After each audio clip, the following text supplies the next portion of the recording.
तस्कार TV के सभी देखने वालों को अस्सलाम वालेकुम।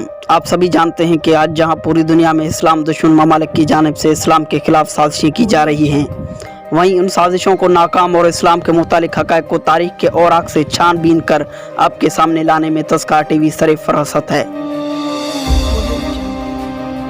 नाज़रीन इकराम, अगर आपने अभी तक तस्कार टीवी को सब्सक्राइब नहीं किया तो सब्सक्राइब कर लें और इस्लाम के दिफा में हमारे इस मिशन का हिस्सा बन जाएं।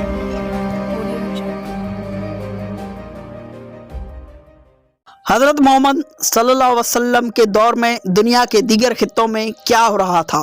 6ठी सदी ईस्वी से पहले दुनिया की हालत। ईस्वी साल के मुताबिक 570 ईस्वी में हज़रत मोहम्मद सल्लल्लाहु अलैहि वसल्लम दुनिया में तशरीफ़ लाए।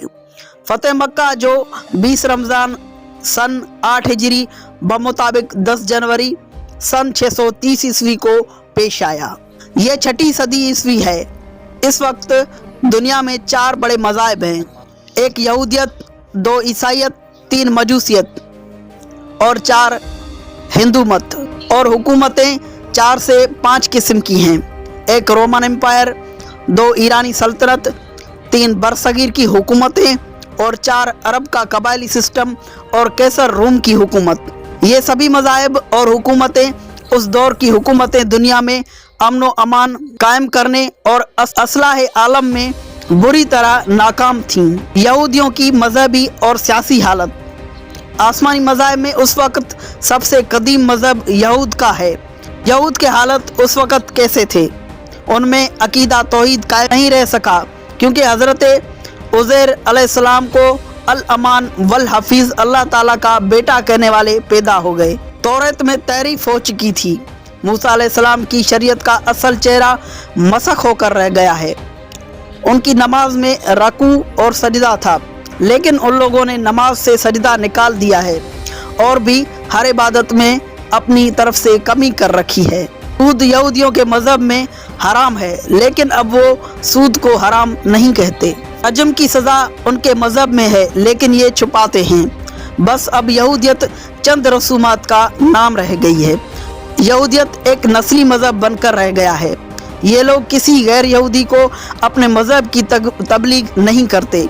नस्ली तासुब और कौमियत का घमंड इतना ज़्यादा है कि ख़ुद को अल्लाह ताला का महबूब कहते हैं कि हम तो नबियों की औलाद हैं, हम जन्नती हैं। अगर जहन्नम में गए भी तो 40 दिन के लिए जाएंगे, इससे ज़्यादा नहीं। नस्ली तासबात ही की वजह से वो हक़ को कबूल करने पर आमादा होते हैं। जादूगरी और हम परस्ती उनमें उरूज पर है। जादूगरों को वो मकाम हासिल है जो नऊज़ बिल्लाह किसी नबी का होता है। हत्ता कि उन्होंने हज़रत सुलेमान अलैहिस्सलाम पर इल्ज़ाम लगाया कि उनकी सल्तनत जादू के बलबोते पर थी। उनके उलमा दुनिया परस्त, ज़र परस्त और बिकाऊ माल हो गए हैं। पैसा दिखाकर जितने मन चाहे फतवे ले लो, मिल जाएंगे। तौरात के अहकाम को छुपाते हैं। अमीरों को रियायत दी जाती है और गरीबों पर सख्ती की जाती है। अमीरों की शरीयत कुछ और, गरीबों की शरीयत कुछ और। उनकी नाफरमानी, बगावत, कुफ्र, इस्तबदाद और जुल्म व हसद के बिना पर एक मुख्तसर वक्त के अलावा उनकी कभी कोई सल्तनत कायम नहीं रह सकी। हमेशा उन पर ज़िल्लत की मोहर लगी रही।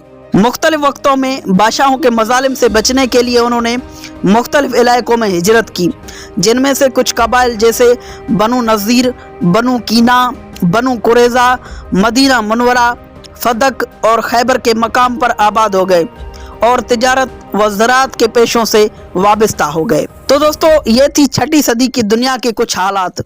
बाकी मज़ाहिब और हालात का तज़किरा करेंगे 6ठी सदी ईस्वी से पहले दुनिया के हालात के आने वाले हिस्सा 2 में। और अगर आपने चैनल को सब्सक्राइब नहीं किया तो सब्सक्राइब करें और इल्म को दीगर लोगों तक पहुंचाने में तस्कार टीवी का साथ दें।